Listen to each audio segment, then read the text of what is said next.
রাহুলের বিয়ের খবরটা শোনার পর থেকে অদ্ভুত একটা কষ্ট হচ্ছে কিরকম। কিন্তু কেন?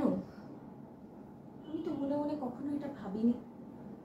আমি তো জানতাম আমি ওর যোগ্য নই, তাহলে কেন? তুমিও কি সেটাই ভাবতে রাহুল, যে আমি তোমার যোগ্য নই? সেই জন্যই নিশ্চয়ই বিয়ের সিদ্ধান্তটা নিয়েছো আমার কাউকে।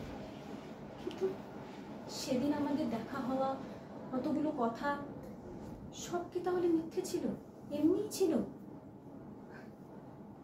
কেন এলে তুমি আমার জীবনে? আমি সেটাই বুঝতে পারি না।